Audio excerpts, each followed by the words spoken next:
Hey everybody, Jared with Ductless Plus. We're down here in Denver. We're working on a multifamily home. This is basically a big apartment complex. There's over 150 units in here, or right around that amount. The interesting thing about these units is they do not let you do any kind of major re-infrastructure. So we kind of have to use what they have as far as power supply goes, and drain locations and stuff like that. So you got to be very thoughtful when you're going to sell a system in a scenario like this. They had a very crude form of mechanical cooling in here, where they just had basically an air handler that was actually dumping air into this ceiling here. So this is basically what they would call a plenum ceiling, and it just had one common return going back to it pretty much. But the cavity was basically filling up with coolant and then dumping out the grill. So what we did is we removed the grills. You can kind of see them. They're right here. And there was about 11 of them from what I remember, that we ended up patching. So that's the very beginning of the drywall mudding. We did that today. As you can see, I got it on me a little bit. But if you're going to mess with mud, you're going to get muddy, right? But here's a ceiling cassette. I do believe there was a grill here too that we ended up removing, and kind of just basically made this cavity a little bit bigger. Right above this is basically a corrugated style concrete trusses up in here. So we really got to be careful where we locate them so they can fit inside that cavity. This is a drop ceiling, and what we did is we just anchored in some all thread with some tap cons. I don't know if you guys know what those are, but they're little drop ins that you just put in there and you just hammer them in, and they have a thread joint on them, and we just suspended them that way. This was a very tricky installation. There's no room for error really, so we didn't have to cut any additional holes. Thankfully, we were able to use the infrastructure that was in there and snake the pipes through and the drain lines and tied them all in, and we got to make it work. So it was tough. So this was one of the ceiling cassettes we did. And in this room, they had several grills. There's actually one behind the cameraman. Remember, the cameraman never dies. Cameraman never dies. He's always alive.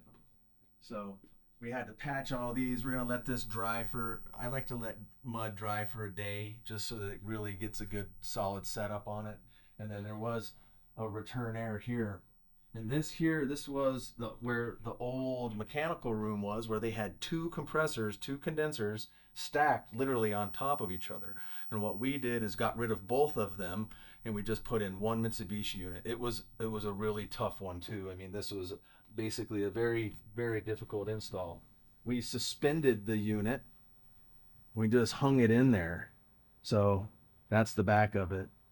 Do keep in mind, shipping, they're coming from Japan. You're going to potentially see a couple little coil dings. It's not uncommon.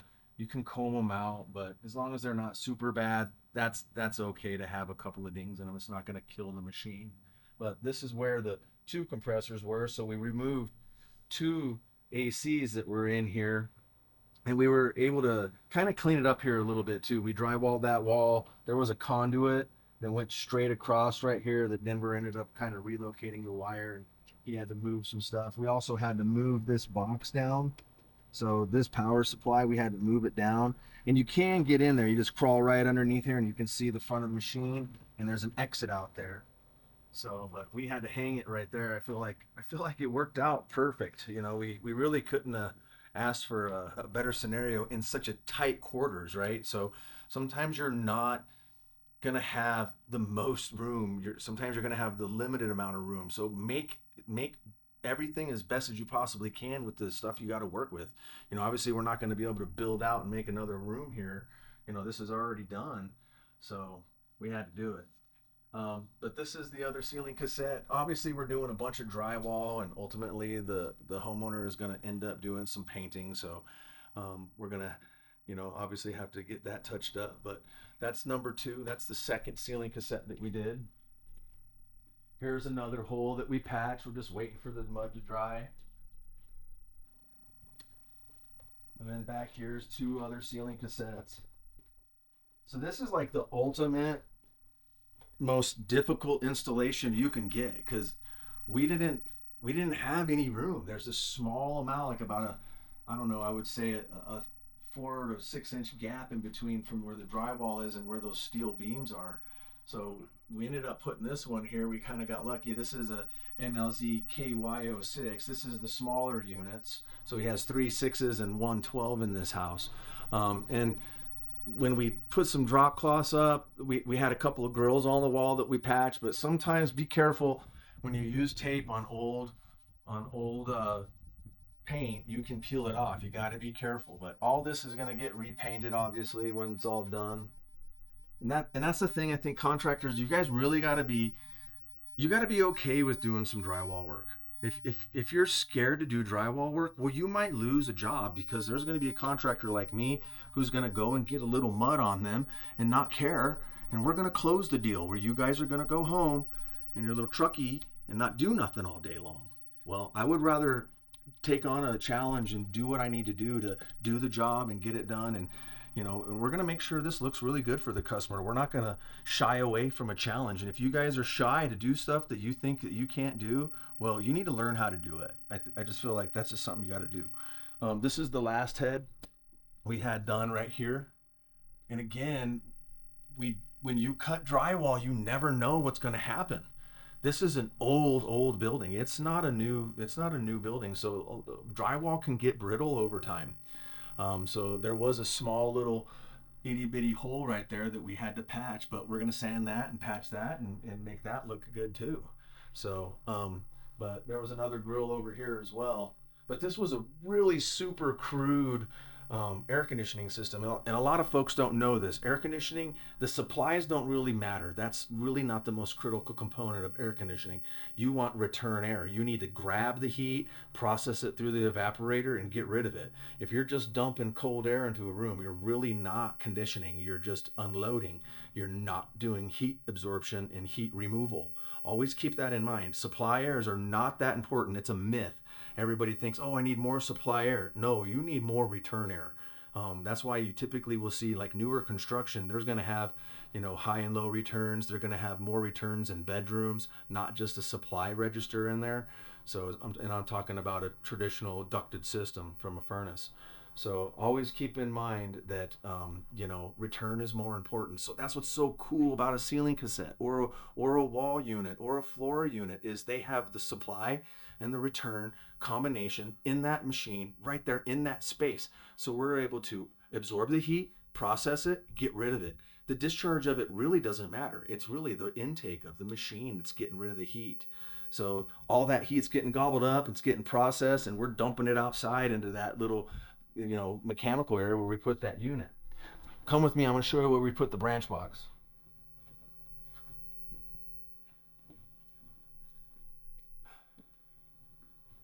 You got to get innovative. You got to really think about what you're doing, where you're putting stuff, so that you can actually put things in and put them into a place where they're actually going to be serviceable. You can see the branch box. We like to label everything: office, living room, playroom, master bedroom. You do the DSB. Once you do your DSB, it tells you how much additional refrigerant you need to install, and we put on there total charge 18.2 ounces. So 18 pounds 2 ounces. So you got to realize that's what you want to do. Let's say worst case scenario, someone's doing some drilling and they screwed into a pipe, and you had a leaky system, or maybe a fitting failed or something happened and the refrigerant escaped, which should never happen unless it's something serious happened. You should do a very high quality pressure test and evacuation on your systems, to ensure that you don't have a leak. Okay. But that can happen. Stuff happens. I've seen people drill holes into our refrigeration lines, or I've had roofers or people doing drywall screw stuff in. But we can access this branch box. We can get to it. And then also you can see the drain line. So we were able to incorporate the drains and tie them into this PVC pipe and basically run them together. And then there was already a drain here. I don't know if you guys can see up there on the wall. There's some old all thread right there, and there was an air handler on that wall right there that went through, and you can see the old duct right here that was going into the cavity. So that's the cavity, and this is basically what we had to work with. So you can see how these are got these little concrete up and down little corrugated little pieces, and that goes throughout the home. So that's it's difficult to do. These jobs are not the easiest jobs to do. So always keep in mind that. But you know, it's not about being able to do the easiest jobs. Okay, you guys always want, everybody wants easy, but I'm going to tell you one thing: easy money is hard to find. You know, so if you're unwilling to do the hard stuff and you're only looking for the easy stuff, you're not going to be very successful in life. You got to be willing to take on challenges and do the most difficult jobs that they're available for you to do. And don't be scared to make a mistake. Just get out there and go do it. Get to work. Go do it. Do what you can do and do your best every single time you work. I know that you might be tired that day, or maybe you got something going on in your life, but that doesn't matter. While you're at work, you do your best and try to be your best, and it will reflect on the installation and it will reflect on your craftsmanship. Craftsmanship to me, I feel like, is kind of going down a little bit. I've seen jobs in the past. We actually repair a lot of mechanical systems that other people do, and it gets tiring going out there and seeing some of this stuff that people spend their hard-earned money on. And you know what? I would be disappointed too in a contractor that really didn't want to go out of their way and give us the most highest quality craftsmanship that they could offer. We're not looking for the easy money. If you got a difficult job and you're getting contractors coming out to your house and they're saying, oh, I don't think I could do this, or that's just out of our league, or maybe they're not really cosmetically driven, because I'll tell you something: there's always a way to do it, and there's always a way to do it clean, and there's always a way to make it look really good. But you got to think sometimes. It's like my dad said: if you get 100 different contractors out at your house, you're going to have 100 different installs, and he's 100% right. So, but hopefully out of those 100 you get one guy that's good.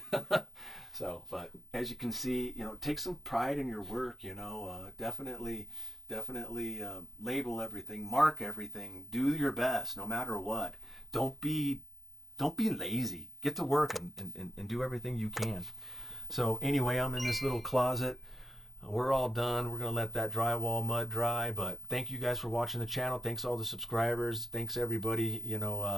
If you have any questions or comments, please leave them in there. Give us a thumbs up. We really appreciate it if you do leave a comment.